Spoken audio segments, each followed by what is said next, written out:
नमस्कार। आराधना degree college के इस यूट्यूब चैनल में आपका स्वागत है।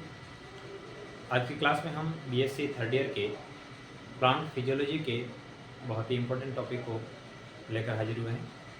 लास्ट क्लास में हमने डार्क रिएक्शन के जो C3 साइकिल है, केल्विन साइकिल है, उसके बारे में पढ़ा था। आज की क्लास में हम C4 साइकिल के बारे में पढ़ेंगे। सामान्यतः C3 साइकिल के अंदर क्या होता था कि यहाँ पर CO2 को जो फिक्स करके प्रथम जो स्थायी प्रोडक्ट बनता था वो 3 कार्बन का होता था, जिसको फॉस्फोग्लिसरिक एसिड बोलते थे, PGA बोलते थे, और इसलिए उसका नामकरण है वो C3 रखा गया। ठीक है। परंतु यहाँ पर एक वैज्ञानिक थे, इसका नाम है जैक हार्ट। ये 3 वैज्ञानिक थे और ये 3 वैज्ञानिक क्या कर रहे थे? गन्ने के ऊपर काम कर रहे थे। गन्ने की लीफ है उसके ऊपर क्या कर रहे थे? फोटोसिंथेसिस के ऊपर काम कर रहे थे। इन्होंने देखा कि जैसे CO2 को उन्होंने क्या किया? रेडियोएक्टिव किया और कार्बन जो लिया वो 16 वाला लिया। तो इन्होंने देखा कि यहाँ पर फोटोसिंथेसिस जैसे स्टार्ट करवाई कि उन्होंने देखा है कि यहाँ पर जो प्रथम स्थायी प्रोडक्ट है वो 3 कार्बन का PGA न बनकर यहाँ पर 4 कार्बन के किसी मॉलिक्यूल का निर्माण होता है। यहाँ पर जो प्रथम स्थायी प्रोडक्ट है, प्रथम स्थायी उत्पाद जो होता है वो क्या होता है? यहाँ पर 3 कार्बन का ना होकर 4 कार्बन का होता है, जिसको अपन बोलते हैं ऑक्जेलो एसिटिक एसिड। ऑक्जेलो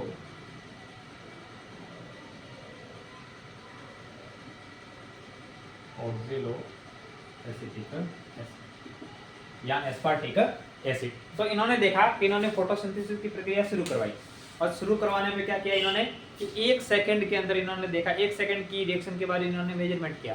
तो इन्होंने देखा कि यहाँ पर 50% जो CO2 है वो 4 कार्बन वाले किसी स्थायी प्रोडक्ट के अंदर कन्वर्ट हुई है। ओनली 10% CO2 ही आगे PGA का निर्माण कर पाई। तो इन्होंने देखा हो सकता है कि यहाँ पर, क्योंकि C3 साइकिल के अंदर तो सिर्फ 3 कार्बन के मॉलिक्यूल बनते थे स्टार्टिंग के अंदर स्थायी प्रोडक्ट, और यहाँ पर क्या हो रहा है कि जस्ट 1 सेकंड के बाद में 4 कार्बन का मॉलिक्यूल बनता है। कि क्यों नहीं यहाँ हो सकता है इसके अंदर कि यहाँ पर 4 कार्बन का वो मॉलिक्यूल स्थायी बनता हो। तो उसको बाद में विस्तृत रूप से स्टडी किया है हैच एंड स्लेक ने। तो हैच एंड स्लेक ने यहाँ पर रेडियो आइसोटोप को यूज करते हुए कार्बन को CO2 का रेडियो एक्टिव करते हुए उन्होंने क्या देखा है? यहाँ पर हैच एंड स्लेक ने एक पाथवे खोजा है जिसको C4 साइकिल बोलते हैं। यानी यहाँ पर इन्होंने देखा है कि प्रथम जो स्थायी प्रोडक्ट होता है वो 4 कार्बन का होता है और उस 4 कार्बन वाले स्थायी प्रोडक्ट का नाम है ऑक्जेलो एसिटिक एसिड। और ये ऑक्जेलो एसिटिक एसिड है या एस्पार्टिक एसिड है, ये दोनों क्या कितने कार्बन के होते हैं? 4 कार्बन के होते हैं। तो बनने वाला प्रथम स्थायी प्रोडक्ट है वो क्या होता है? ऑक्जेलो एसिटिक एसिड 4 कार्बन का होता है, इसीलिए इस साइकिल का नाम है वो C4 साइकिल दिया गया। और जिस प्लांट के अंदर C4 साइकिल पाया जाता है उसी को अपन क्या बोलते हैं? C4 प्लांट भी बोलते हैं। ठीक है। जैसे शुगर कैन हो गया, जिया मेज हो गया, बारबेरी हो गया, इन सभी के अंदर क्या पाया जाता है? C4 साइकिल पाया जाता है। बेसिकली होता क्या है कि जैसे इवोल्यूशन के अंदर इन्होंने देखा कि C3 साइकिल के अंदर क्या होता था कि वहां पर नॉर्मली टेम्परेचर था वो क्या था? ऑप्टिमम था। क्या था? ऑप्टिमम। वाटर की अवेलेबिलिटी भी क्या थी? ऑप्टिमम थी। CO2 कंसंट्रेशन भी क्या था? ज्यादा था। तो ऐसी कंडीशन के अंदर रूबिस्को है वो प्रॉपर काम कर पाता। हमने देखा था कि रूबिस्को एंजाइम होता है और रूबिस्को एंजाइम कब काम करता है? कि CO2 फिक्स करने का काम करता है। तो C3 साइकिल के अंदर क्या था कि टेम्परेचर ऑप्टिमम था, वाटर की अवेलेबिलिटी ठीक थी और CO2 की कंसंट्रेशन भी ज्यादा थी।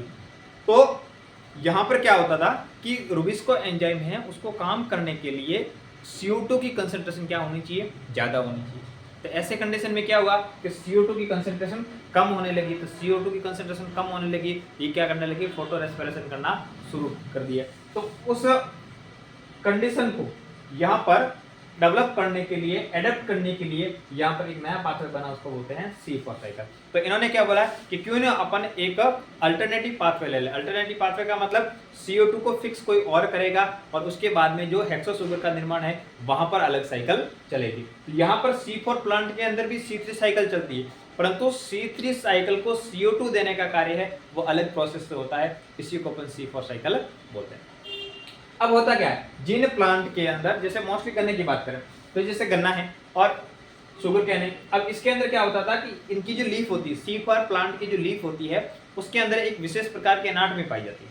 क्या होता है कि इनकी लीफ के अंदर जो मेसोफिल टिश्यू होते हैं, इनके पर्णमध्युतक होते हैं, वो पेलिसेड और उसके अंदर कन्वर्टर, पेलिसेड और उसके अंदर पर्णमध्युतक के अंदर कन्वर्टर नहीं होते। तो यहाँ पे क्या होता है कि कंप्लीट अनडिफरेंशिएट मेसोफिल टिश्यू पाए जाते हैं। अब इसके अंदर होता क्या है, जैसे ये जाइलम और फ्लोएम है, अब इसके चारों ओर यहाँ पर कोशिकाओं का समूह पाया जाता है जिसको अपन बंडल शीत कोशिकाएं बोलते हैं। और ये बंडल शीत कोशिकाएं क्या होती है, क्लोरोप्लास्ट युक्त होती है। और इस बंडल शीत कोशिकाओं के चारों ओर एक माला के समान, एक क्रांच के समान चार ओर क्या पाए जाते हैं, मेसोफिल कोशिकाएं पाई जाती है। और इस प्रकार की जो एनाटॉमी होती है इसको अपन क्रांच एनाटॉमी बोलते हैं।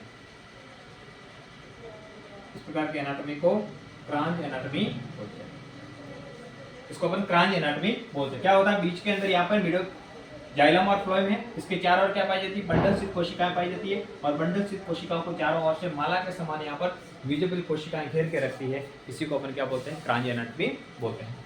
अब ये जो बंडल शीत कोशिकाएं होती है और यहाँ पर जो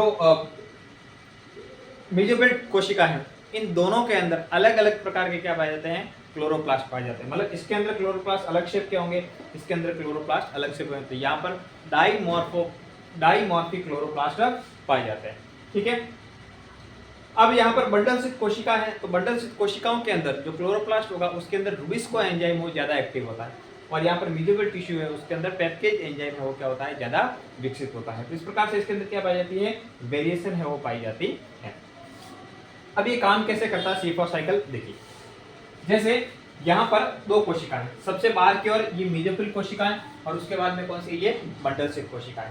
अब क्या करता है कि यहाँ पर जैसे एटमॉस्फेरिक CO2 आई है, यहाँ से एटमॉस्फेरिक CO2 आई और इस CO2 को C3 प्लांट के अंदर तो ग्रहण करने वाला कौन था, रुबिस्को एंजाइम, परंतु C4 प्लांट के अंदर इस CO2 को कौन ग्रहण कर रहा है, एक 3 कार्बन का मॉलिक्यूल है, उसका नाम है फॉस्फोइनोल पाइरुवेट। उसका क्या नाम है, फॉस्फोइनोल पाइरुवेट। तो फॉस्फोइनोल पाइरुवेट कितने कार्बन का है, 3 कार्बन का है। तो 3 कार्बन का मॉलिक्यूल है, साथ में क्या आ गई, CO2। तो CO2 के अंदर 1 कार्बन, तो यहाँ पर फॉस्फोइनोल पाइरुवेट प्लस एक CO2, इन दोनों को जोड़ने का काम, ऐड होने का काम कौन करता है, फॉस्फोइनोल पाइरुवेट कार्बोक्सिलेज, इसको पेप्टेज बोलते हैं।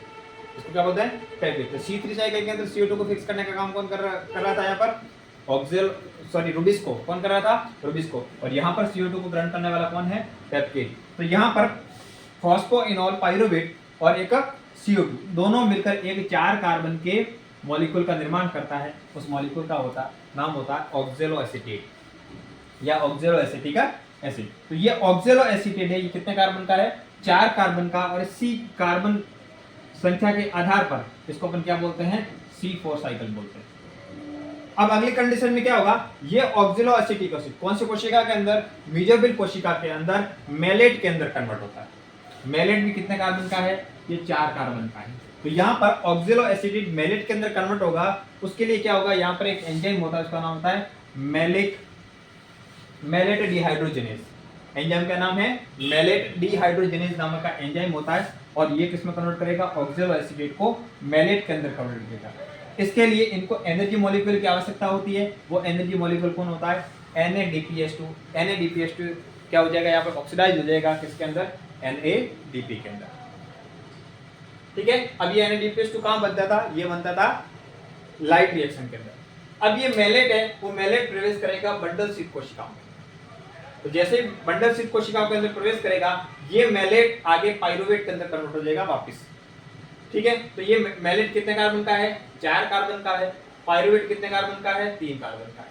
तो यहाँ पर मेलेट के अंदर डी कार्बोक्सिलेशन की अभिक्रिया होगी। ठीक है, और किन की कौन से एंजाइम के प्रेजेंस के अंदर होगा, मैलिक एंजाइम के प्रेजेंस में। तो यहाँ पर मैलिक एंजाइम के प्रेजेंस के अंदर मैलेट है वो पाइरुवेट के अंदर कन्वर्ट होगा। तो ये मैलेट 4 कार्बन का है, पाइरुवेट 3 कार्बन का है, और डीकार्बोक्सिलेशन के द्वारा यहाँ पर एक CO2 बाहर की ओर निकल जाती है। अब इस CO2 को यहाँ पर C3 साइकिल के अंदर उपस्थित जो रुबिस्को है वो क्या कर लेगा, ग्रहण। तो यहाँ पर C3 साइकिल यानी रुबिस्को के चारों ओर CO2 की कंसंट्रेशन क्या हो जाएगी, हाई हो जाएगी। तो यहाँ पर CO2 की कंसंट्रेशन क्या थी, ठीक है, जैसे इसके लिए क्या होगा, टेम्परेचर थोड़ा बढ़ जाएगा, ठीक है, वाटर की अवेलेबिलिटी भी क्या हो जाएगी, कम हो जाएगी, और CO2 की कंसंट्रेशन भी क्या हो जाएगी, कम। तो ऐसी कंडीशन के अंदर कौन काम करता है, C4 साइकिल। तो यहाँ पर CO2 की कंसंट्रेशन कम थी, इसलिए रुबिस्को एंजाइम काम नहीं कर पाया। बंडल सीट के अंदर CO2 की कंसंट्रेशन क्या हो गई है, बढ़ गई है। यहाँ पर रुबिस्को एंजाइम काम करेगा और इस प्रकार से CO2 है रुबिस्को को ग्रहण कर लेगा, फिर उसके बाद में PGA का निर्माण करेगा, उसके बाद में हेक्सो सुगर का निर्माण करेगा, और उसके बाद में RUBP का क्या होगा, रीजनरेशन हो जाएगा। इस प्रकार से C3 साइकिल है वो यहाँ पे काम करेगी। अब मैलेट है वो पाइरुवेट के अंदर कन्वर्ट हुआ, CO2 का क्या हो गया, फिक्सेशन हो गया। एंजाइम कौन सा था, मैलिक एंजाइम। और यहाँ पर जो मैलेट डिहाइड्रोजनेज के यहाँ पर जो एनर्जी मॉलिक्यूल खर्च हुआ है वो वापस बन जाएगा। तो NADP है वापस किस पर कन्वर्ट हो जाएगा, NADPH2 के अंदर कन्वर्ट हो जाएगा।